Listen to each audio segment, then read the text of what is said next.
साथियों नमस्कार। RD Hindi lecture में आप लोगों का हार्दिक स्वागत है। आइए आज के इस वीडियो में हम आदिकाल के एक प्रमुख कवि अमीर खुसरो के व्यक्तित्व एवं कृतित्व के बारे में देखते हैं। अमीर खुसरो आदिकाल के एक प्रमुख कवि हैं। उनका जन्म उत्तर प्रदेश के एटा जिले के पटियाली नामक गांव में हुआ था। आचार्य रामचंद्र शुक्ल इनका जन्म सन 1255 ईस्वी बताते हैं। आचार्य शुक्ल के अनुसार इन्होंने 1283 ईस्वी में अपनी रचना आरंभ कर दी थी। अमीर खुसरो का वास्तविक नाम अबुल हसन यमीनुद्दीन अमीर खुसरो था। इनके पिता का नाम सैफुद्दीन था। ये लालन जाति के एक तुर्क थे। अमीर खुसरो बहुमुखी प्रतिभा के धनी थे। ये एक संगीतज्ञ, इतिहासकार, कोशकार, बहुभाषाविद, सूफी औलिया, कवि आदि बहुत कुछ थे। ये प्रसिद्ध चिश्ती संत शेख निजामुद्दीन औलिया के शिष्य थे। इन्होंने गुलाम वंश का पतन, खिलजी वंश का उत्थान और तुगलक वंश का आरंभ देखा था। इनके जीवन काल में दिल्ली के सिंहासन पर कुल 11 सुल्तान बैठे। प्रारंभ में अमीर खुसरो बलबन के दरबार में उसके पुत्र मुहम्मद के काव्य विनोद के लिए रखे गए थे। फिर धीरे धीरे ये दरबार के राजकवि हो गए। अलाउद्दीन खिलजी ने इन्हें तोताए हिंद की उपाधि दी थी। विद्वानों ने इन्हें हिंदुस्तान की तूती कहा है। इस संदर्भ में स्वयं अमीर खुसरो ने लिखा है, चुमन तूतिये हिंदम अर रास्त पुरसी जेमन हिंदुई पुरुष तनाज गोयम। अर्थात मैं हिंदुस्तान की तूती हूँ। अगर तुम वास्तव में मुझसे कुछ पूछना चाहते हो तो हिंदवी में पूछो, जिससे कि मैं कुछ अद्भुत बातें बता सकूं। अमीर खुसरो में सांप्रदायिक कट्टरता बिल्कुल नहीं थी। वह एक सहृदय, उदार, स्वभाव से मिलनसार और विनोदी व्यक्ति थे। उन्होंने संगीत के क्षेत्र में ध्रुपद के स्थान पर कौल या कव्वाली बनाकर बहुत से नए राग निकाले थे। बीन के तारों को घटाकर उन्होंने ही सितार बनाया था। आदिकाल में खड़ी बोली में काव्य रचना करने वाले खुसरो पहले व्यक्ति थे। उन्हें उर्दू भाषा का प्रथम कवि भी माना जाता है। उनके द्वारा रचित ग्रंथों की संख्या 100 बताई जाती है, जिनमें 20-21 ही इस समय उपलब्ध हैं। इनमें हिंदी की मूल रचनाएं केवल 3 हैं, खालिक बारी, नजराने हिंदी और हालाते कन्हैया। खालिक बारी फारसी, अरबी और हिंदी का एक कोश ग्रंथ है। इसकी रचना गयासुद्दीन तुगलक के पुत्र को भाषा ज्ञान कराने के उद्देश्य से की गई थी। नूह सिपर अमीर खुसरो की एक अन्य चर्चित रचना है, जिसमें भारतीय बोलियों का निरूपण हुआ है। अमीर खुसरो ने मोइनुद्दीन चिश्ती की मृत्यु पर कहा था, सजन सकारे जाएंगे नैन मरेंगे रोए, विधना ऐसी रैन कर भोर कभी न होए। अमीर खुसरो अपने गुरु निजामुद्दीन औलिया से बहुत प्रेम करते थे। उनकी मृत्यु पर उन्होंने यह दोहा कहा था, गोरी सोवे सेज पर मुख पर डाले केस, चल खुसरो घर आपने रैन भई चहु देश। अपने गुरु की मृत्यु से खुसरो को बहुत धक्का लगा था और कुछ समय बाद सन 1324 ईस्वी में इनकी भी मृत्यु हो गई थी। अमीर खुसरो ने अपने साहित्य में खड़ी बोली को काव्य भाषा का रूप प्रदान करने का ऐतिहासिक कार्य किया। उन्होंने पहेलियाँ, मुकरियाँ, दो सखुने, गीत, गजल, ढकोसला आदि विविध काव्य रूपों में रचना की है, जिनमें मनोरंजन और जीवन पर गहरे व्यंग्य एक साथ देखने को मिलते हैं। उनकी रचनाओं के कुछ उदाहरण द्रष्टव्य हैं। पहेलियाँ। पहेलियों के क्षेत्र में अमीर खुसरो को बड़ी प्रसिद्धि मिली थी। उनकी कुछ पहेलियों के उदाहरण हैं, एक थाल मोती से भरा, सबके सिर पर औंधा धरा, चारों ओर वह थाली फिरे, मोती उससे एक ना गिरे। तो इसका उत्तर होगा आकाश।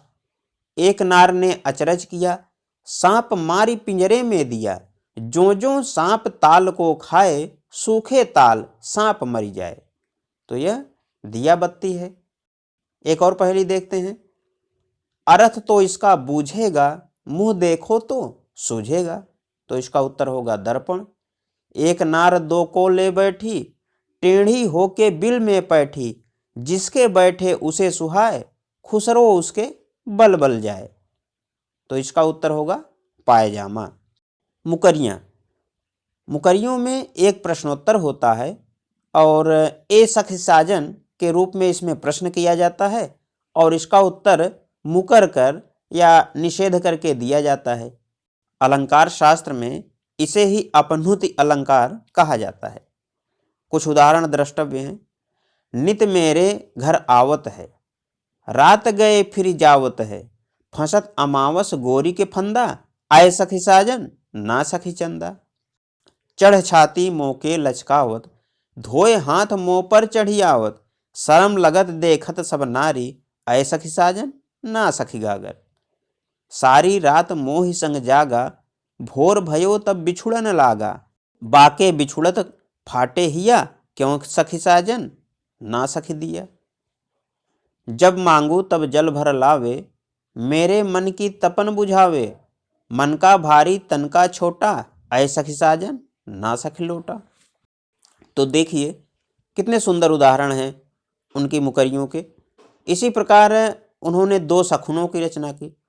दो सखुने से तात्पर्य उस कविता से होता है जिसमें 2 या 3 प्रश्नों का एक ही उत्तर दिया जाता है। जैसे रोटी जली क्यों, घोड़ा अड़ा क्यों। इसका उत्तर होगा फेरा ना था। खुसरो की कविता में ब्रज भाषा का रूप बड़ा ही सुंदर दिखाई पड़ता है। कुछ उदाहरण द्रष्टव्य हैं। एक नार पिया को भानी, तन वाको सगरा ज्यों पानी, खुसरो रैन सुहाग की, जागी पी के संग, तन मेरो मन पियू को, दो भय एक रंग। खुसरो ने बड़ी ही सुंदर गजलों की रचना की है। निम्नलिखित गजल में उन्होंने फारसी और हिंदी को एक ही ध्वनि प्रवाह में इस तरह गुम्फित कर दिया है कि देखते ही बनता है। यह कला संस्कृति साधक को ही सिद्ध हो सकती है।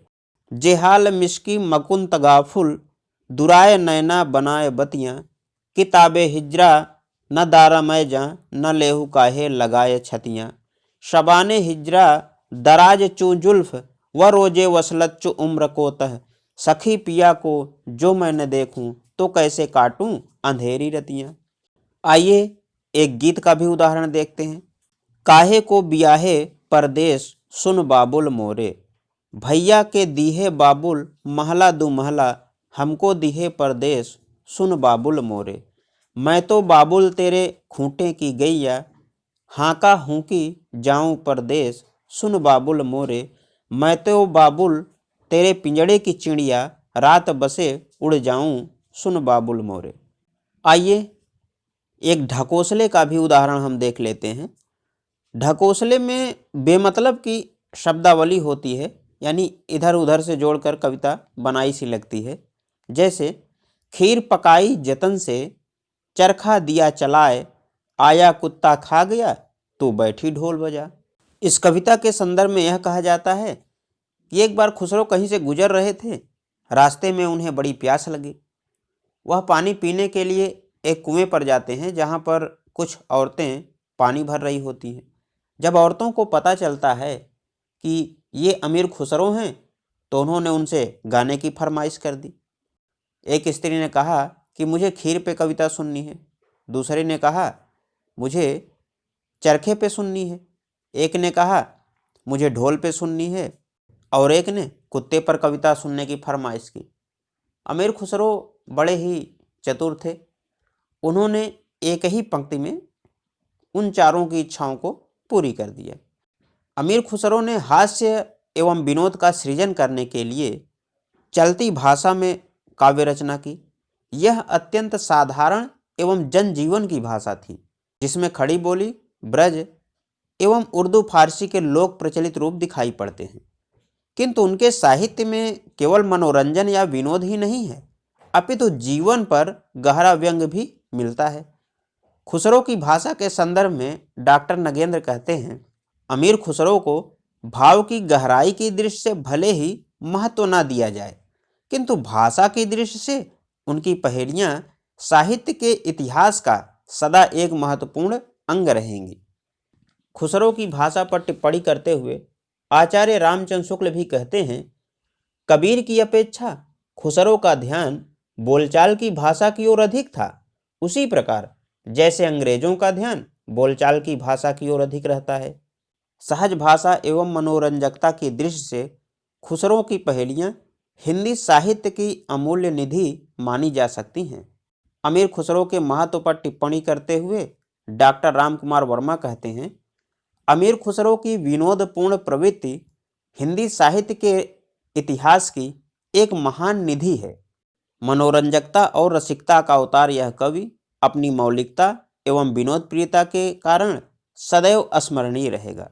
अमीर खुसरो के काव्य की समीक्षा करते हुए डॉक्टर नगेंद्र ने भी कहा है, खुसरो की पहेली रचना की इस शैली का हिंदी काव्य में आगे विस्तार नहीं हुआ, किंतु रहस्य प्रवृत्ति के विकास पर उसका प्रभाव अवश्य पड़ा। चमत्कार और कौतूहल की प्रवृत्तियां भी खुसरो की प्रेरणा से हिंदी काव्य में विशेष स्थान पाने लगी। फलतः रीतिकाल में कुतूहल काव्यों की एक लंबी परंपरा चली। तो इस वीडियो को हम यहीं पे समाप्त करते हैं। आशा है हमारा यह वीडियो आपको अच्छा लगा होगा। नमस्कार।